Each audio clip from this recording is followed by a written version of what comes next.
they misconstrued the relationship, and it was really the German company was not the end user, but was a reseller or a distributor in a sense, you could almost say.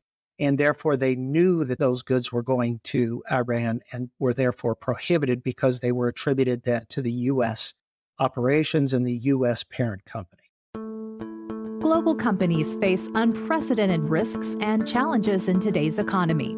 To mitigate these legal and economic risks, companies are rapidly embracing and elevating the importance of robust ethics and compliance programs to promote positive corporate citizenship.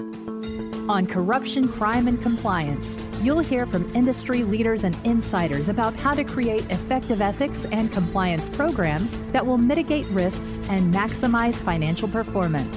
Here's your host, Michael Volkov. Well, hello, everyone. Michael Volkov here, and we're going to talk about two OFAC cases, the first involving 3M and then the other involving Emigrant Bank. It's kind of sad, but 3M has been having a rough couple of weeks. The company recently settled an FCPA case with the SEC for $6.5 million relating to its Chinese subsidiary dealings. And OFAC announced that it had settled recently with 3M for $9.6 million over alleged violations of the Iranian sanctions. Let's take a look first at the 3M case. Then we're going to talk about Emigrant, which was a smaller case, less significant, but nonetheless interesting. Going back to 3M, beginning in November of 2015, 3M's Dubai-based Middle East subsidiary, and that was called 3M Gulf Limited, 3M Gulf, worked on a proposal to manufacture reflective license plate sheeting, RLPS, reflective license plate sheeting, for a German company, with the understanding that the German company would export the license plates to Iran. 3M Gulf undertook this business arrangement due to this temporary time period, which if you follow the Iran sanctions, during the Joint Comprehensive Plan of Action, the JCPOA, which permitted certain categories of transactions with Iran. And it was accompanied by and authorized by what was then called OFAC's General License H, which authorized certain business with Iran. This was authorized by U.S. companies that had foreign subsidiaries, and License H only applied to the foreign subsidiaries and could not involve U.S. persons. So 3M issued guidance on the JCPOA and this new General License H, and it noted that the transactions with Iran government authorities and U.S. person involvement were both strictly prohibited. However, it did develop, it did allow, and it did authorize the use of foreign-based subsidiaries and non-U.S. persons to engage in certain activities. After that occurred, the 3M Gulf manager who developed the Iranian license plate deal submitted the proposal to 3M's trade compliance personnel in Minnesota. And the personnel outlined how 3M would supply these license plates to the German company, who would use the materials then to produce license plates for sale to transport authorities in Iran. The 3M compliance team regretfully did not pick up on this. 5 days after receiving the proposal, they approved it. Now, the decision to approve was based on an incorrect belief that the German company, which was a third party in this context, was considered the end user for sanctions purposes. And then 3M only screened the German entity, ignoring the Iranian end user. So what happened here was they misconstrued the relationship, and it was really the German company was not the end user, but was a reseller or a distributor in a sense, you could almost say. And therefore, they knew that those goods were going to Iran and were therefore prohibited because they were attributed to the U.S.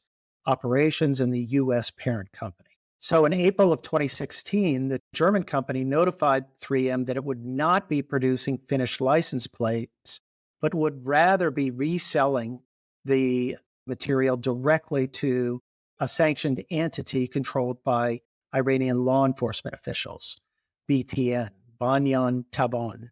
And 3M's trade compliance team was not notified of this change. And if they had been, that would have indicated to them that was the real end user was here, it was in Iran.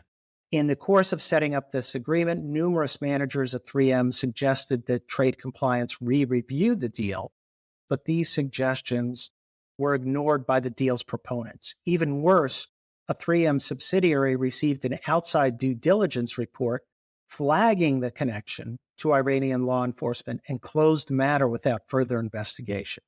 Instead, 3M managers promoting the license plate deal took steps to conceal its true nature in an effort to avoid further scrutiny by 3M's trade compliance team. These steps included changing the contracting entity from 3M Gulf to Switzerland-based 3M East in violation of 3M's internal sanctions compliance policies. And then these individuals went along and misrepresented key aspects of the deal in order to push it through, even falsely claiming that it had already been approved by trade compliance.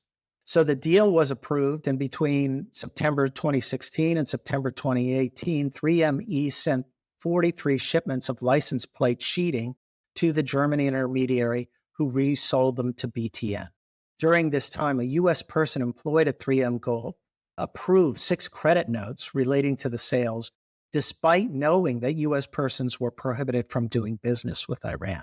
OFAC cited sales incentives for this U.S. person that encouraged the Iran business as relevant to its assessment of 3M's culpability.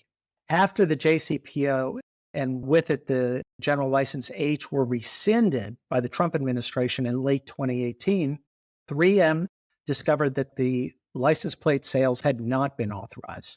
The company took appropriate remedial steps, voluntarily disclosed the violations, terminated or disciplined culpable employees, replaced its trade compliance counsel, revamped its sanctions compliance training program, and discontinued business with the German reseller. Due to its willful, repeated violations of the sanctions and failure to properly assess the sanctions risk, OFAC determined that 3M's violations of the Iran sanctions were an egregious case, an egregious violation, which is a term of art under the regulations. OFAC further determined that the license plate deal, which 3M knew or should have known, would result in its products being sold to Iranian law enforcement and the impermissible involvement of a U.S. person, amounted to 54 violations of the Iran sanctions program. While OFAC's $9.6 million settlement is nothing to scoff at, 3M got off relatively easy. The statutory maximum civil penalty was $27.5 million, and the company avoided the worst case scenario because 3M had an OFAC compliance program in place, even if the employees ignored it, and 3M thoroughly investigated the violations and took considerable remedial measures, and 3M voluntarily disclosed the violations and cooperated.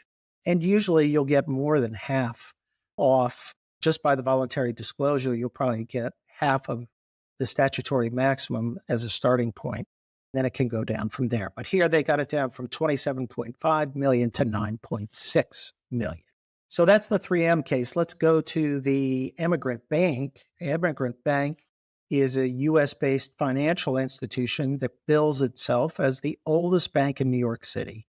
And on September 21st this year, OFAC announced that Emigrant agreed to pay $31,867 to resolve 30 violations of the Iran sanctions program. The violations all relate to a single CD account that Emigrant maintained for 2 Iranian residents from 1995 until it closed the account in 2021.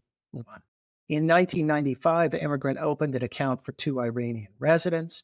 The account holders made no attempt to conceal their citizenship. They provided a variety of Know Your Customer information, KYC, including proof of address and tax forms, all of which stated that they lived in Iran. This is 1995, remember. Emigrant, by mailing documents to the account holders at their Iranian address, demonstrated its actual knowledge of their residency and location. So they maintained this account for 26 years. During the period beginning in 1995 until 2021, Emigrant renewed the CD account every 5 years. Its lackluster sanction screening tools failed to flag the account's Iranian status as problematic for decades. It was not until 2016 when the account holders requested a wire transfer to another U.S. bank that Emigrant became aware of potential sanctions issues related to the account. The transfer triggered Emigrant's sanctions screening software, flagging it for review. Now, due to the gaps in its sanctions screening software, its poor training, and ineffective internal controls, Emigrant's compliance team approved the wire transfer. That's unusual, and it's really just surprising.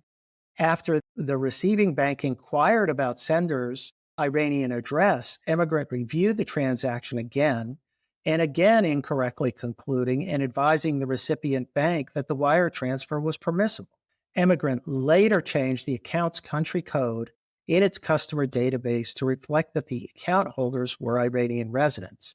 However, Emigrant's compliance program failed to flag the account for sanctions issues despite the change, so it went on unnoticed. Financial institutions, just as a good regular course, should review high-risk accounts to ensure continued OFAC compliance. Accounts tied to Iran call for the highest level of scrutiny. So in 2019, Emigrant upgraded its screening software, sanction screening, and the new program flagged the account as problematic due to the account holder's Iranian residency. However, software is only effective as its operator. Upon review, Emigrant's compliance team overrode the alert, basing their decision on erroneous guidance from the 2016 wire transfer. Now, Emigrant finally recognized the account status in 2021 and took steps to remediate its compliance program shortcomings. First, it restricted and eventually closed the account. Emigrant expanded its sanctions training program and undertook a review of any other accounts belonging to customers in sanctioned jurisdictions. The statutory maximum penalty applicable to Emigrant was $9.9 million. The fact that Emigrant settled this matter for a mere $31,000 is a testament to the value of voluntary disclosure. OFAC cited that voluntary disclosure, along with its proactive remediation efforts, as mitigating factors in accepting the settlement amount. So that's a very good result for Emigrant from what could have been a much worse resolution in terms of the financial penalty. Okay, well, that's our OFAC review for today, and we'll talk to you next week for another episode of Corruption, Crime, and Compliance. If you enjoyed this episode, the best way to support the show is by subscribing on your favorite listening platform. To learn more and connect with Michael Volkov, go to volkovlaw.com.